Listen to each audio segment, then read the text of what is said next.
오늘 함께 나눌 하나님 말씀은 구약 성경 열왕기 하 4장이 되겠습니다. 오늘 제가 시간이 좀 지났기 때문에 제가 봉독을 하겠습니다. 일어나지 않겠습니다.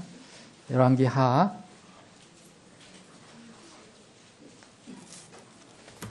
4장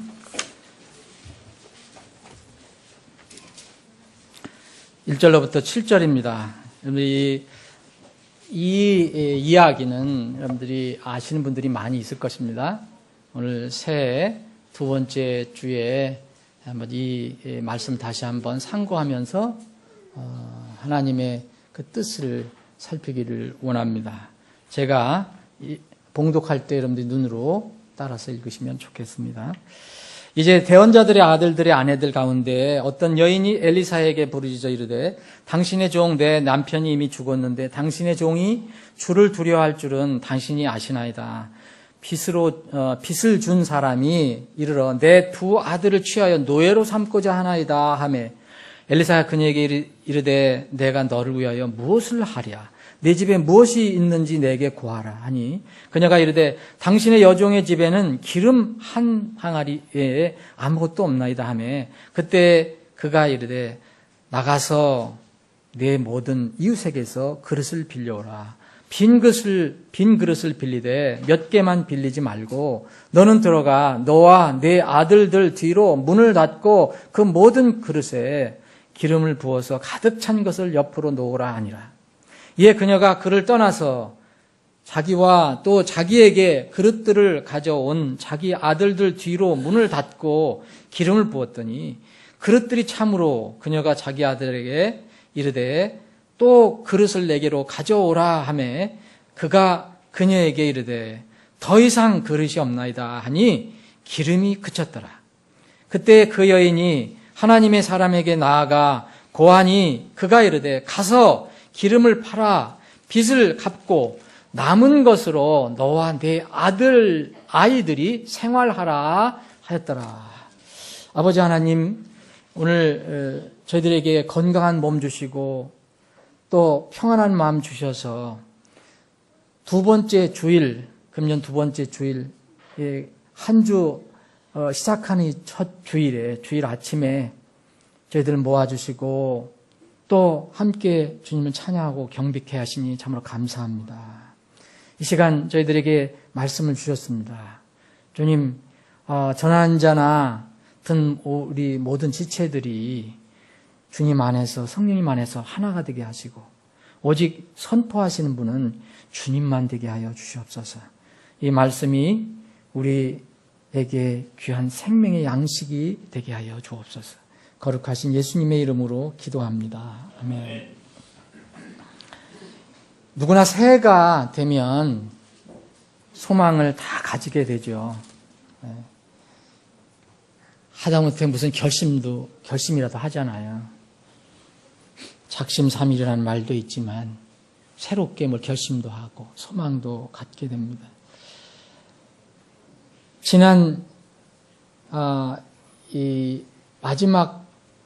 작년도 마지막 날 밤 그리고 새해 첫 아침은 우리가 송구영신 예배로 이렇게 드렸습니다. 마지막 시간과 새해 첫 시간을 하나님께 예배하며 또 성도들과 교제하는 그런 시간으로 보냈습니다. 참석하지 못한 분들도 댁에서 그러한 시간을 보냈을 것으로 생각합니다. 금년도 새해 첫날 여러분 해맞이 관광객 그 소식을 매스컴을 통해서 들으셨을 것입니다. 매년 그러하지만 금년도에도 제가 기록을 해봤는데 130만 명이 해맞이를 이렇게 여행을 갔다고 합니다. 그 젊은 사람들이 많이 가는 동해안 정동진이 10만 명, 울산 간절곶 여러분 아시는 분 있나요? 울산 간절곶에는 12만 명, 해운대는 30만 명. 하여튼 해서 많은 사람들이 모였습니다. 그런데 그분들이 기다리는 건 뭐였습니까?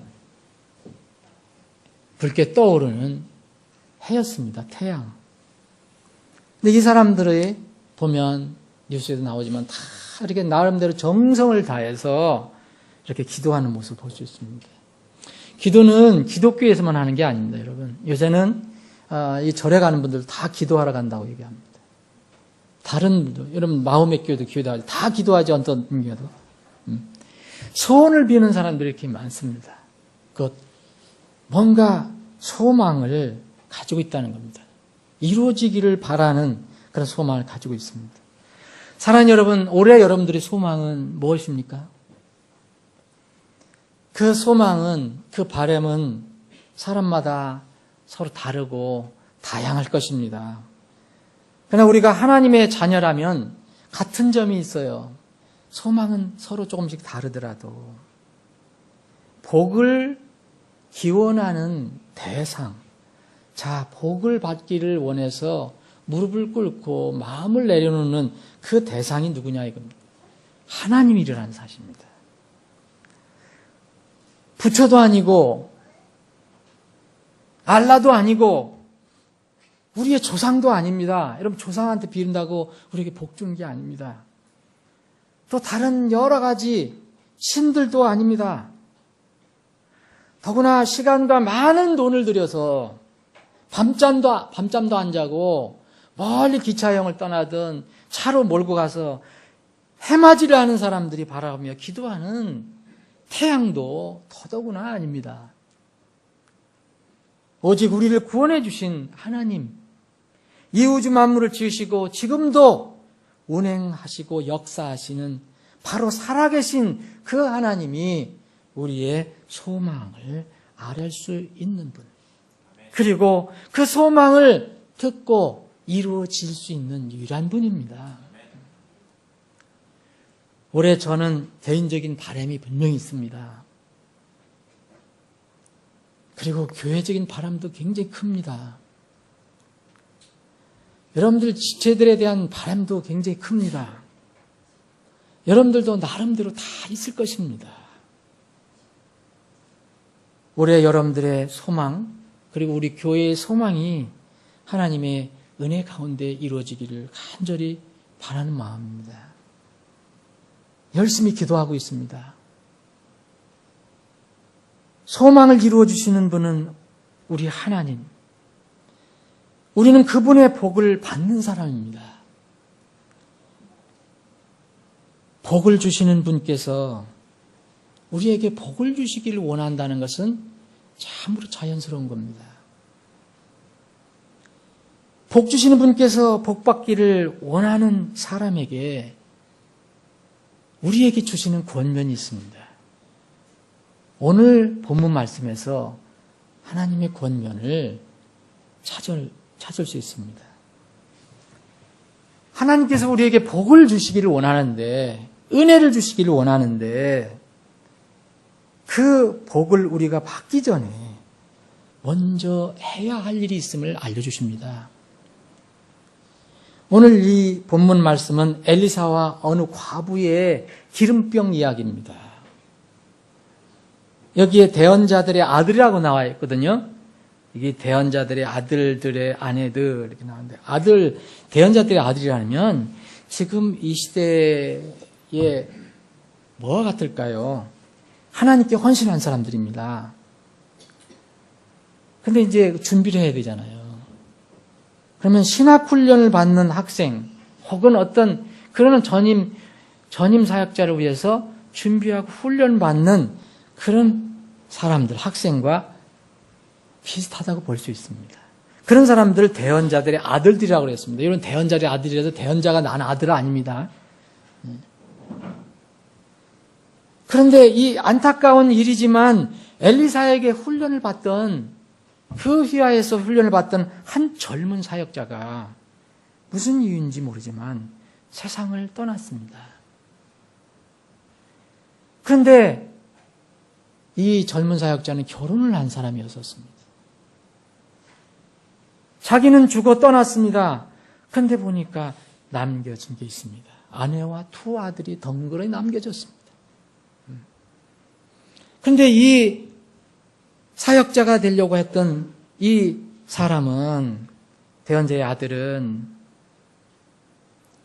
아내와 두 아들만 남겨둔 게 아니고 안타깝게도 무슨 이유에서 그런지 모르지만 먹고 살 재산을 남겨준 게 아니고 빚을 남겨주고 떠났습니다. 이게 참 암담한 일 아닙니까? 남편은 죽었고 아내와 덩그러니 아들만 남아있는데 먹을 것이 없어요. 또 빚에 쪼달리고 있어요. 뭐 때문에 그랬는지 모르겠어요. 사역자의 아들이, 그 대언자의 아들이 무슨 일을 하다 빚을 남겼는지 모르겠어요. 그런 성경은 밝히고 있지 않아요. 이런 상황에서 빚쟁이가 있었는데 빚쟁이가 가난하니까 돈은 가져갈 거 없고 그러니까 아들을, 그 틈실하게 생긴 아들을 그러면 빚 대신 데려가겠다. 뭐냐면 노예로 가서 노예 삼겠다는 얘기입니다. 이게 지금 상황입니다.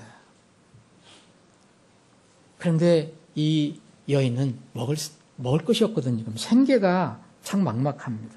그래서 이런 상황에서 이 여인은 자신의 남편이 그렇게 존경하고 사랑하고 또 훈련을 받고 있었던 그 선생 엘리사를 찾아가 하소연합니다. 그것이 바로 그 앞에 있는 그 내용입니다. 우리가 이런 상황이 됐습니다. 우리 두 아들도 잃게 됐습니다.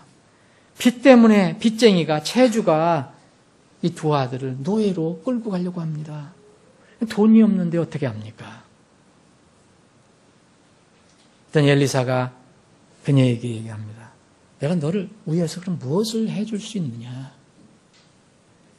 무엇을 해줄 수 있냐가 뭡니까? 사실은 뭐 빚 갚아주고 먹고 살게 해달라는 거죠.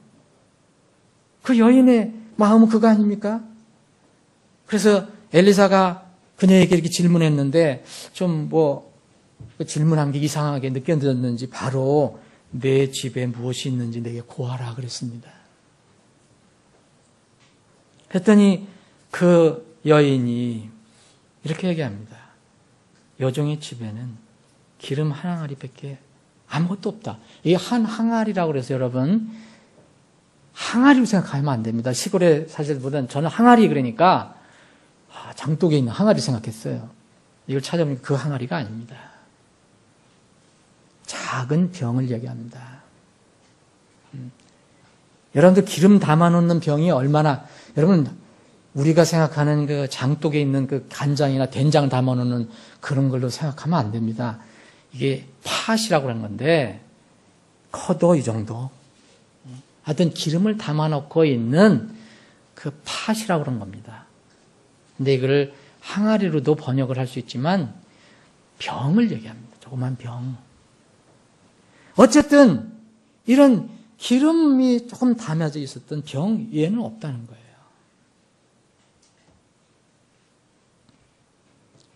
여러분 여기에 이 2절에 병이 있었다, 항아리가 있었다 그러면 기름이 가득 담겨진 병이라고 생각할 수도 있겠지만 이 여인의 형편상 보면 그냥 병이 담겨져, 그 기름이 담겨져 있던 병만 단거리 넘어 있는데 거기에 기름이 밑에 좀 깔려 있는 정도 그럴 것입니다. 어떤 큰 기구에 기름이 가득하다고 생각하면 안 됩니다. 그러면은 그때 또 생계를 위해서 팔 수도 있었을 것입니다. 그런 상황입니다. 이런 상황에서 엘리사가 얘기합니다. 엘리사는 원래 이름이 하나님은 구원자라는 뜻입니다. 하나님은 구원이시다라는 뜻이에요. 그러면 여기서 하나님 직접 나오지 않지만 엘리사가 이 여인에게 살아갈 수 있는, 살아날 수 있는, 살 수 있는 방법을 제시하신 거예요.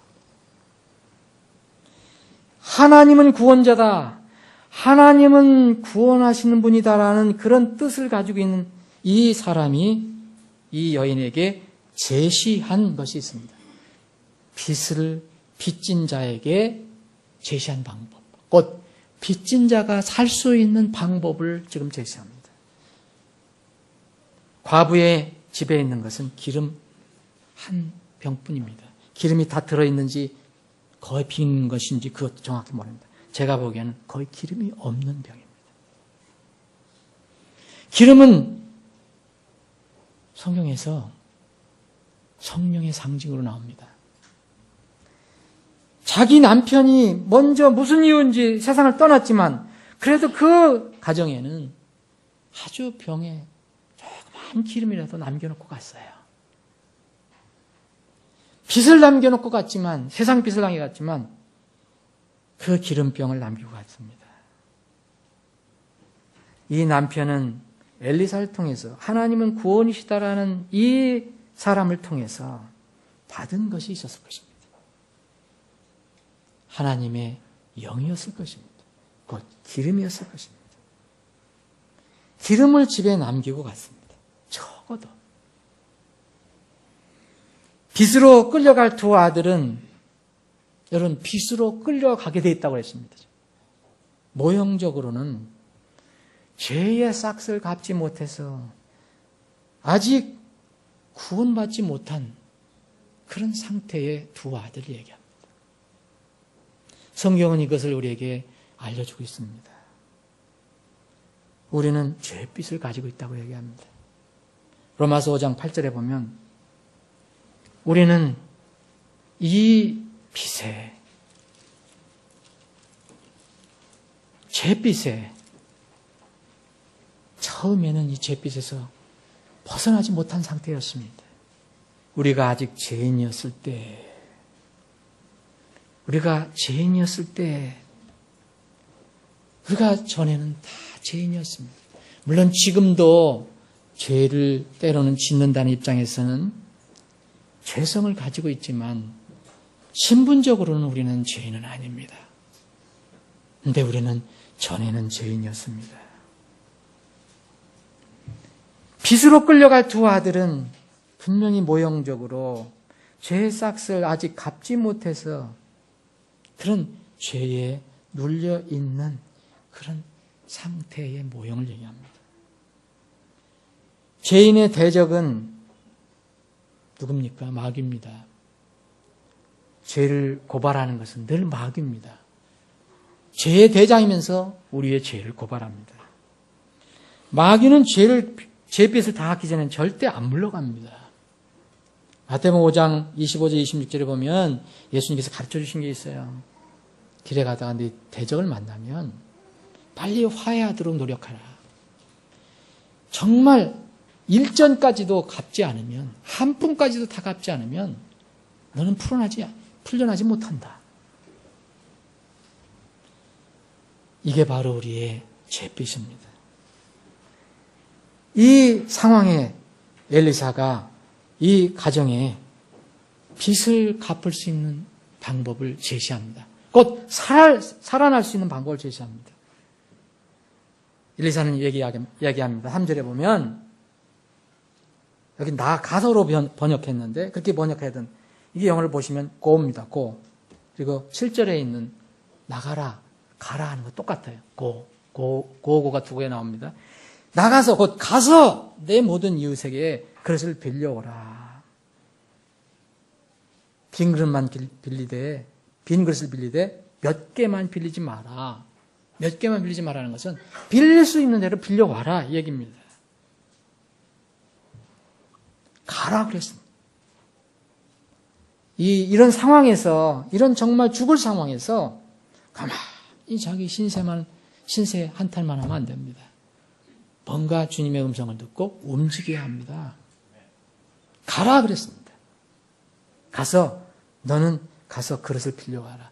여러분 이웃에 가서, 지금 이 가난한 이 여인이 이웃에 가서 나 기름 한 사발 좀 빌려달라. 네? 밥 한 고기만 빌려달라. 쌀 한 동만 빌려달라 하면 쉽지 않을 것입니다. 그런데 여러분 잠깐만 내가 빌릴 테니까 빈 그릇만 좀 빌려달라. 그러면 빈 그릇 안 빌려주는 사람 없을 것이에요. 응? 거기서 고기를 담아서 좀 빌려줘라. 그게 아니고 그냥 빈 그릇만 빌려달라. 우리에게 하나님은 하실 수 있는 것을, 우리가 할 수 있는 것을 얘기하십니다. 늘 우리가 불가능한 걸 얘기하신 적이 없어요. 우리의 능력에 따라서, 우리의 믿음 안에서 할 수 있는 것을. 그래서 빈 그릇 빌려와라. 하나님의 골방으로 들어가기 전에 먼저 빈 그릇을 빌리라고 명령했습니다.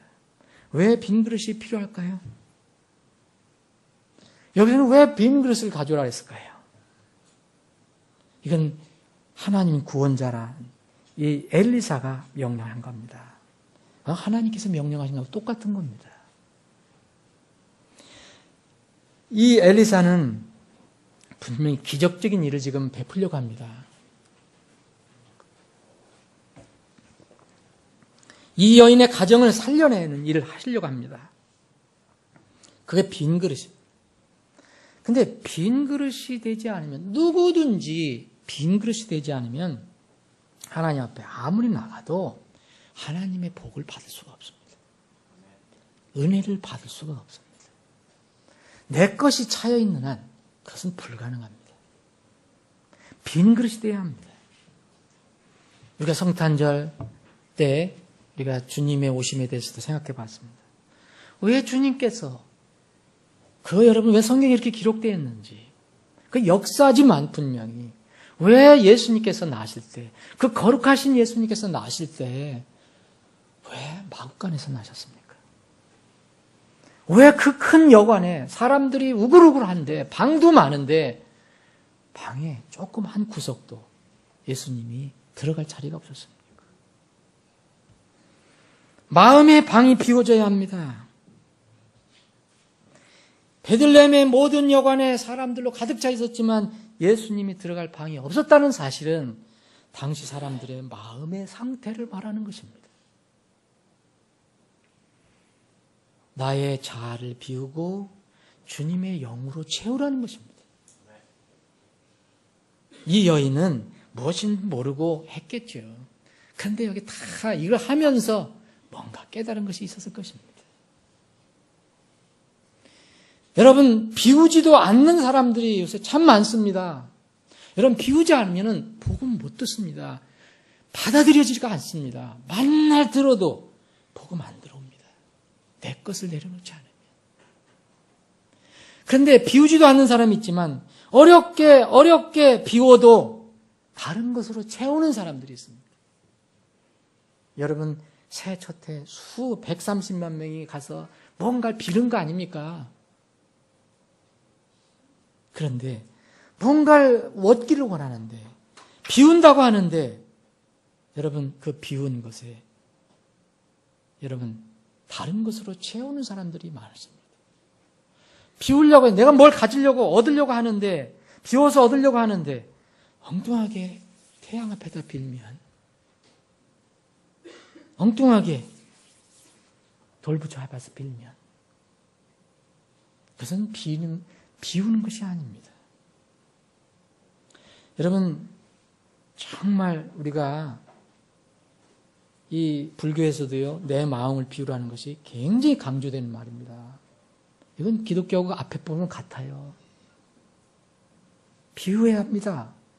그런데 비우고서 뭘 채워야 합니까? 하나님께서 기름을 채워주셔야 되는데 나로 채우라는 거 아닙니까? 나중에 성불이 되라는 게 네가 한번 부처가 돼봐라 이거 아닙니까? 네가 한번 돼봐라 이거 아닙니까? 두 번째, 이 엘리사는 아들과 어머니에게 이렇게 명령해요. 빌려온 그릇들 가지고 기름병이 있는 방에, 그 기름병이 있는 방에 들어가서 문을 닫고 그 빈 그릇에 기름을 부으라 합니다. 여러분, 저는 그 기름병에 기름이 얼마나 남아있는지 저는 모르겠습니다. 아마 없을 수도 있고, 기름병은 분명히 기름병인데 조금 밑에 깔려 있을 수도 있고, 또 어느 정도 남아있을 것입니다. 근데 어쨌든 그 병을 가지고 가서 그 빈 그릇에다가 부으라고 얘기합니다. 근데 참 놀랍습니다. 이 여인이요, 믿음이 없으면 이게 가능하겠습니까?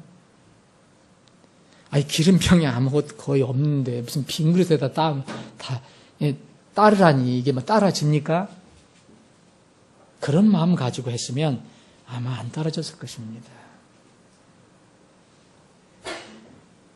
이 명령에 그대로 순종해서 부었습니다.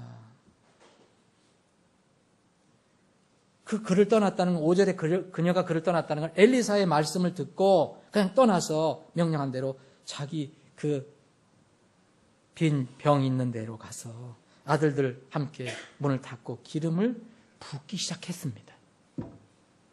그랬더니 웬일입니까? 거기서 기름이 쏟아져 나오는 겁니다. 그 빈 그릇 빌려온 게 차곡차곡 쌓여져 갑니다. 얼마나 놀랐겠습니까? 그런 건 놀라고 다 기록하지 않았습니다. 가득 차게 되었다고 얘기합니다. 이 여인이 계속 신이 났을 거 아닙니까? 따라도 또 나오고 따라도 또 나오고 그러니까 이러면 이제 원하는 게 뭐였습니까? 야, 그릇만 있으면 얼마든지 엘리사가 얘기한 대로 채울 수 있겠구나 생각을 했을 것입니다. 이제 아쉬운 게 뭐였습니까? 그릇이었습니다. 그릇. 또 부어도 채워지고 부어도 채워지고 밀어놓고 그러다 보니까 또 가져와라 그랬어요. 아들들에게. 그랬더니 어느 시점에서는 몇 그릇인지 모릅니다. 더 이상 그릇이 없습니다. 어머니 더 이상 없습니다. 그랬더니 어떻게 됐습니까? 기름이 그쳤더라 그랬습니다. 여러분, 하나님의 능력은 무한합니다. 이 우주 만물을 지으시고 운행하시는 분이 한계가 있고 뭔가 부족한 것이 있습니까? 문제는 어디 있습니까? 그릇에 있는 것입니다. 그릇이 비어있는 한 그 기름은 쏟아지게 되어 있습니다. 그런데 그릇이 더 이상 없습니다 했을 땐 기름이 그쳤습니다. 참 아쉬운 면도 있습니다. 사랑하는 여러분, 이 기름이 그쳤다라를 또 여러 방향으로 해석할 수 있습니다.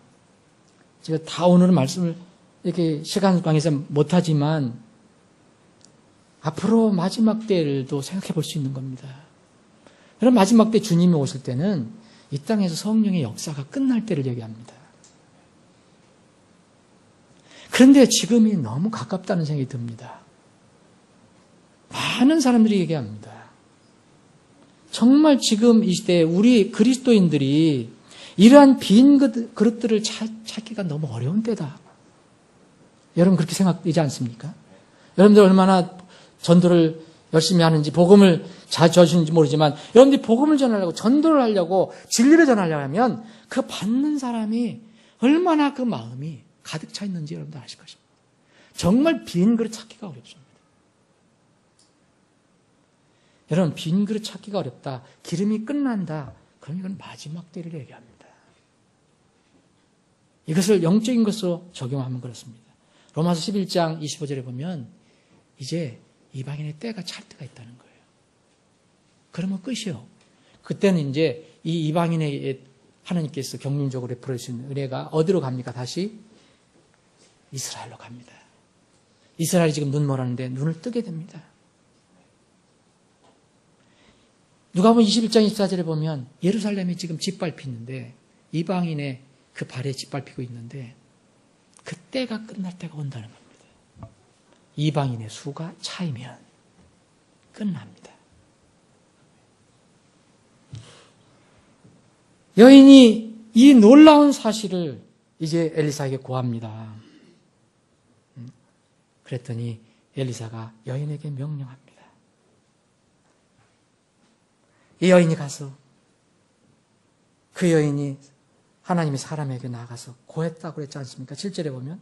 그랬더니 굉장히 감격해서 얘기했겠죠. 근데 성경은 그런 거 자세히 얘기를 하지 않고 그냥 엘리사가 얘기한 걸 얘기합니다. 가서 또 얘기하죠. 3절에 가라고 그랬습니다. 또 이 7절에도 가라 그럽니다. 너 이제 기름을 받았다. 네 빈 그릇 다 채워졌다. 그러면 가만히 있는 것이 아니고 가서 뭐라 했습니까? 기름을 팔아서 빚을 갚아라 얘기합니다. 이제 살 방법을 얘기해 준 겁니다. 빚을 갚아라는 거예요. 뭘로 갚아라? 이 기름으로 갚아라. 기름은 어디서 왔습니까? 이 여인이 어떻게 만들었습니까? 하늘에서 온 겁니다. 하나님은 구원이시다라는 이름을 가지고 있는 엘리사가 하나님의 능력을 힘입어서 만들어낸 겁니다. 우리가 지금 무슨 어떤 기름집에 가서 빠갖고 온 그런 짜갖고 온 기름 아닙니다. 분명히 하늘에서 온 기름입니다. 이걸 가지고 가서 기름을 팔아서 빚을 갚으라. 해결책을 얘기합니다. 사는 것은 두 가지가 있습니다. 이 여인과 이 두 아들이 사는 것. 두 가지가 있어요, 사는 것. 첫 번째는 빚에서 해방받는 것이 사는 겁니다. 이 여인의 입장에서는. 우리 인생은 죄의 빚에서 벗어나지 못하면 절대로 못 삽니다. 영원히 죽는 겁니다. 여러분들 멀쩡히 지금 살아있는 것 같지만 죄 문제를 해결하지 못한 사람은 사는 게 아닙니다. 영원히 죽게 되어 있습니다. 이것이 구원이고 거듭남입니다. 죄의 빚을 갚으라는 것, 갚는 것. 근데 내가 내 힘으로 갚습니까? 절대 아닙니다. 하나님께서 준비하신 것으로 그것으로 갚습니다. 죄의 문제를 단번에 영원히 완전히 처리하지 못하면 사는 것이 아닙니다. 이 죄 처리는 하나님의 성령의 역사로 이루어집니다. 이 여인이 죄의 문제를 이 기름으로 해결했던 것처럼 여인이 하나님에게서 기적적으로 주어진 기름을 팔아서 빚을 갚는 것처럼 하나님의 복음으로 누구든지 빚을 갚고 자유롭게 되는 겁니다. 노예에서 해방받아서. 복음이라는 것은 도대체 뭡니까? 뭐가 기쁜 소식이고 뭐가 복스러운 소식입니까? 하나님께서 준비하신 예수 그리스도께서 세상 죄를 모두 지고 가셨다는 것 아닙니까? 나의 모든 죄를 그분의 피값으로 다 갚아주셔서 나는 더 이상 죄빚이 없다고 선언할 수 있는 이런 복스럽고 기쁜 소식 아닙니까? 이 여인이 지금 감격할 수 있는 내 두 아들을 이 노예로 팔지 않아도 빚 때문에 노예로 팔지 않아도 우린 살았구나. 이 감격이 나오는 것이 이 복음 아닙니까? 빚진 자는 이렇게 복음으로 사는 겁니다. 그거 먹고 사는 거로 사는 게 아니라 두 번째 사는 것이 무엇일까요? 여러분, 첫 번째 사는 것이 해결된 사람은 두 번째 사는 것을 해결할 수 있습니다. 여러분, 이 빚 문제를 다 해결했어요.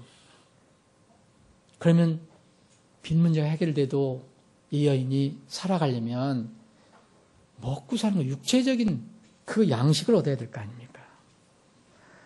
누구나 이 세상에서 구원받은 사람 바로 천국 가기 전에는 일정 기간 지상에서 살아가야 합니다.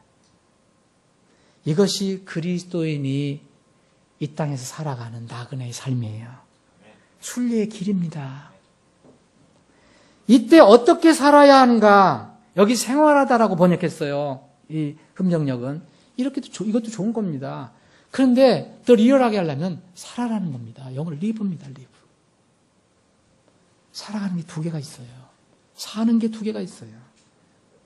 첫 번째는 죄의 문제에서 해결받는 거, 사는 것이고, 두 번째는 우리가 이 땅에 사는 동안 살아가야 할 거 아닙니까? 생활해야 할 거 아닙니까? 그럼 어떻게 생활합니까? 여인이 기름으로 빚을 갚고 나머지 기름으로 생활한 것처럼 어떻게 얘기했습니까? 자, 너 먼저 빚을 갚고 뭐라 했습니까? 다음에는 남은 것으로 너와 내 아이들이 살아가라 이겁니다. 살아가라. 그렇게 여인이 빚을 갚고 나머지 기름으로 생활한 것처럼 구원받은 하나님의 백성들도 여전히 하나님의 복음으로 살아가는 겁니다. 사람이 빵으로만 살 것이 아니요 하나님의 입에서 나오는 모든 말씀으로 살 것이니라. 로마서 1장 17절에 이런 말씀이 있습니다. 복음에는 하나님의 의가 믿음에서 믿음까지 계시되어 있나니. 여러분, 믿음에서 믿음까지 여러분 또 다양하게 해석할 수 있지만 믿음에서 믿음, 우리는 믿음으로 구원받습니다. 처음에. 근데 구원받고 바로 천국에 안 갑니다. 이 땅에서 믿음으로 살아가야 합니다. 믿음에서 믿음까지 이 복음에는 다 들어있습니다. 그래서 계시되어 있나니 이것은 기록된 바 의인은 믿음으로 살리라. 의인이 되려면 믿음으로 의인이 되는 것이고 또 의인이 된 사람도 믿음으로 살아가야 합니다. 이게 믿음에서 믿음까지 계시된 겁니다. 이것이 복음입니다. 복음하면 딱 덜렁 구원만 받는 것이 복음 아닙니다. 뒤에 부분도 있는 것이 복음입니다. 사랑하는 여러분, 우리는 이 말씀에서 세 가지 영적 기운을 생각해 봐야 합니다. 첫 번째, 하나님이 어떤 분이신가? 하나님은 부족한 분은 아닙니다. 가난하신 분은 아닙니다. 하나님은 부유하신 하나님이라고 얘기했습니다. 그리스도의 부요를 얘기했습니다. 에베소 3장 8절에 보면 그리스도의 부요를 얘기합니다. 무능하거나 능력에 한계가 있는 분이 아닙니다. 무궁무진하신 분입니다.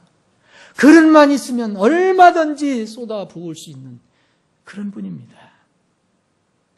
주님 우리에게 영생을 주실 뿐만 아니라 이 세상에서 사는 동안 그 생명을 풍성히 얻을 수 있도록 그렇게 누리도록 복을 주시는 분이심을 우리는 자꾸 생각해 봐야 합니다. 하나님은 스크루지 영감이 아닙니다. 무척 많이 가지고 있는데 하나 이거 내주려고 막 인색하게 넣었다 뺐다 하는 그런 사람 아닙니다. 그런 분 아닙니다. 도둑이 오는 것은 다만 도둑질하고 죽이고 멸망시키려 함이거든요. 내가 온 것은 양들이 생명을 얻게 하고 생명을 더 풍성히 얻게 하려 함이라. 그런데 빈 그릇이 없으면 그칩니다. 우리가 마음이 준비가 되어 있지 않으면 하나님의 은혜와 복은 받을 수가 없습니다. 하나님의 은혜와 복은 누구에게 주어주셨다. 그러면 절대로 떨어져서 세상 사람들이 발에 밟히지 않습니다. 하나님께서 일단 주시면. 여러분, 요한복음 6장에 보면 오병이어 기적이 나옵니다. 엄청나게 배고팠을 것입니다. 그 수많은 군중들이 그 예수님의 그 기적을 통해서 배불리 먹습니다. 하나님이 주신 것입니다. 그죠? 그런데 그들이 배부른 뒤에 뭐라 했습니까? 그분께서 제자들에게 됩니다. 너희들 남은 것들 조각조각 다 거둬라. 잃어버린 것이 하나도 없게 하라. 그렇게 말씀하십니다. 여러분, 그거 또 그 아이 집에 귀하게 쓰일 것으로 저는 생각합니다. 하나님은 세상을 사랑하셨지만 하나님의 은혜를 받는 자만 받을 수 있는 것입니다. 준비되지 않은 마음에 그 비지 않은 자기 것으로 채워져 있으면 받을 수가 없습니다. 두 번째, 하나님이 어떤 분이신가 알아야 되고, 두 번째는 삶의 우선순위를 바꾸면 안 됩니다. 삶의 우선순위. 이건 날마다 우리가 접하는 것입니다. 날마다 접하고 시간마다 접하고 순간마다 접합니다. 근데 우리가 이게 약합니다. 오늘 주일입니다. 여러분, 주일날 삶의 우선순위가 어디에 있습니까? 우리가 구원받았다면, 하나님의 자녀라면, 세상 자녀가 아니고 하나님의 자녀라면 삶의 우선순위를 바꾸지 말라는 것이 오늘 교훈입니다. 자, 무슨 얘기냐면, 여인이, 여러분, 이 상황입니다, 여러분. 정말 두 아이들 지금 죽게 됐고, 우리 굶어서 지금 죽게 된 상태입니다. 생계가 당장 어렵습니다. 여러분, 그런데 놀랍게 내가 재산이 생겼습니다. 그때 기름이 얼마나 팔렸는지, 무슨 값으로 팔렸는지 모르지만 꽤 돈이 나가는 거였던 것 같아요. 그러면 여러분 이게 갑자기 생겼잖아요. 얼마든지 우리는 이렇게 생각할 수 있습니다. 욕심이 생기는 겁니다. 어떻게 생각할까요? 남의 빚을 갚지 않고 먼저 내 생계를 생각할 수 있습니다. 그런 유혹이 생기는 거예요. 여러분, 이 세상에서 가장 중요한 거는 우리가 사는데 먼저 하나님과 관계를 맺는 겁니다. 죄 문제를 해결하는 거예요. 체주를 더 이상 내에게 체주가 나에게 다가오지 않도록 이 문제를 해결하는 겁니다. 근데 이걸 가지고 있으면 내가 잘 되고 뭐가 되면 뭐가 풍성해지면 당장 무슨 문제가 해결이 되면 그 생각 안 하잖아요, 여러분. 그렇죠? 먼저 하나님 여러분들 예배하려고 생각하십니까? 먼저 내가 필요한 걸 하려고 하죠. 그게 우리입니다. 이 교훈을 줍니다. 이 여인도 얼마든지 그렇게 할 수 있습니다. 그런데 엘리사는 뭐라고 했습니까? 가서 기름을 팔아서 빚을 갚아라. 그래도 너는 얼마든지 살 수 있다. 남은 것으로 너와 네 아이들이 생활하라, 살아가라 얘기합니다. 이 땅에서는 삶의 우선순위가 있습니다. 누구든지 먼저 자기의 잿빚을 갚는 것, 하나님의 관계를 형성하는 것, 내가 하나님의 아들이 되는 것, 하나님 아버지라고 부를 수 있는 이 일을 먼저 하는 것, 이것이 가장 급선무입니다. 내 세상 사람 어떻습니까? 내가 건강하고, 내가 지금 생계도 괜찮고, 내 뭐 하는 일 괜찮고, 뭐 재미있고, 별로 그 생각 안 합니다. 내가 빚쟁인지도 몰라요, 사실은. 사람이 만일 온 세상을 얻고도 자기 혼을 잃으면 그에게 무슨 유익이 있겠느냐? 사람이 무엇을 주어 자기 혼을 대신하게 하겠느냐? 이게 바로 기름을 주신 하나님의 말씀입니다. 자기의 영혼의 문제를 해결한 뒤에 이 땅에서 사는 것을 생각하라는 것입니다. 그러나 세상 사람들은 이런 순서가 없어요. 무조건 먹고 입고 즐기는 것이 인생의 모든 것이에요. 구원받은 우리 하나님의 자녀들은 이 문제에 안전합니까? 여러분 여러분들 자신 있게 대답할 수 있습니까? 저도 솔직히 그렇게 자신 있게 대답 못합니다. 여러분 제가 목회자라고 목사는 뭐 확실하겠지. 저도 매 순간 기도합니다. 매일 기도합니다. 언제 순간에 이 우선순위를 바꾸려고 하는 그 욕심이 드러납니다. 구원받은 자녀, 이 순서를 잘 지켜야 합니다. 오직 너희는 첫째로 먼저 하나님의 왕국과 그분의 의를 구하라. 그리하면 이 모든 것을 너에게 더해 주시리라. 복음으로 살아가는 겁니다. 우리는 복음으로 구원받고 또 복음으로 하나님 말씀으로 살아갑니다. 세 번째, 우리가 잊지 말고 거듭나 하나님의 자녀가 된 사람에게는 이제 사랑의 빚을 진 자들입니다. 성경에는요, 서로 사랑하는 것 외에는 아무에게도 어떤 것을 빚지지 말라고 그랬습니다. 로마 13장 8절에 사랑하는 것 외에는 빚지지 말라 그랬어요. 다른 사람을 사랑하는 자는 율법을 성취했다. 그러면 우리가 빚이 생겼다는 얘기예요. 이 영혼의 빚, 이것은 갚았는데 무슨 빚이 생겼습니까? 사랑의 빚이 생겼어요. 바울 사도는 내가 빚졌다고 얘기합니다. 내가 빚졌다. 복음의 빚을 졌다. 복음의 빚을 졌다. 로마서 제가 한 곳을 읽어드리겠습니다. 1장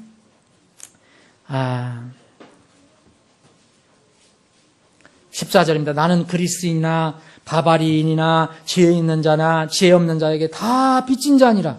그러므로 내 안에 있는 분량대로 나는 로마에 있는 너에게도 복음을 선포하고자 하노라. 뭐 때문에 빚졌다 했습니까? 복음으로 빚졌다.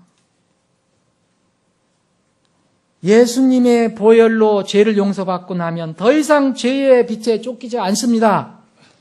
그런데 예수님의 십자가의 피 흘리심과 죽으심은 죄인들을 죄와 사망의 법에서 완전히 해방시켜주기 때문에 우리가 빚진 자가 아니지만 하나님께서 우리에게 베풀으시는 사랑은 빚을 졌습니다. 사랑하는 여러분, 하나님 사랑하십니까? 주님을 사랑하십니까? 그게 빚입니다. 그럼 빚을 어떻게 갚습니까? 이게 복음의 빚입니다. 그래서 복음을 전하는 겁니다. 다른 거 없습니다. 말씀 정리합니다. 2014년 우리는 세상에 빚져서 살면 안 됩니다. 죄에 빚져서 살면 안 됩니다. 올해는 이 문제 꼭 해결해야 됩니다. 그런 아직 해결하지 못한 분이 있다면. 대신 우리는 사랑에 빚진 자가 돼서 복음에 빚진 자가 되어 살자 이거예요. 하나님의 사랑에 빚졌으면 죽어가는 혼들에게 복음을 전해야 합니다. 그런 빚을 우리가 진 것입니다. 우리 교회에게 하나님께서 기대하는 거 있습니다. 올해 성령의 기름을 받아야 할 빈 그릇들, 우리 교회가 많이 빌려오기를 기다리고 계십니다. 하나님께서 우리 교회의 사역을 기다리고 있습니다. 또 우리 각 가정에 기대하시는 게 있습니다. 빌려와야 할 빈 그릇들이 우리 사랑하는 여러분들의 지체들의 가정, 여러분들의 손길을 통해서 그 그릇들이 많이 빌려와지기를 기다리고 있습니다. 그리고 여러분들 주위에 여러분들의 손길을 기다리고 있는 빈 그릇들이 많이 있습니다. 또 우리 각자에게 주님께서 기대하시는 것, 정말 빌려와야 할 빈 그릇들이 있음을 아시고 우리에게 기대하고 있습니다. 빌려와라. 근데 우리가 빌려오는 것이 끝날 때, 정말 전 세계적으로 끝날 때, 이때는 주님이 오실 때인지도 모릅니다. 우리 교회를 통해서, 여러분들을 통해서, 그리고 여러분 가정을 통해서 올해는 빈 그릇들이 주님께 많이 빌려와지는 한 해가 되기를 주님의 이름으로 소원합니다. 아버지 하나님, 은혜를 감사합니다. 벌써 새해 두 번째 주를 맞이했습니다. 이 시간이 속절없이 물처럼 흘러가고 있습니다. 그러나 이것이 이렇게 영원히 흐르지를 않습니다. 우리가 주님의 말씀을 믿는다면 그 성경 말씀이 정말 하나도 땅에 떨어지지 않고 성취된다는 것을 믿는다면 분명히 이 시간이 끝날 때가 있습니다. 주님, 그 시간이 끝나기 전에 주님께서 우리 교회를 사용해 주시기를 원합니다. 우리 사랑하는 가족들을 사용해 주시기를 원합니다. 우리 사랑하는 지체들 한 사람 한 사람을 사용해 주시기를 원합니다.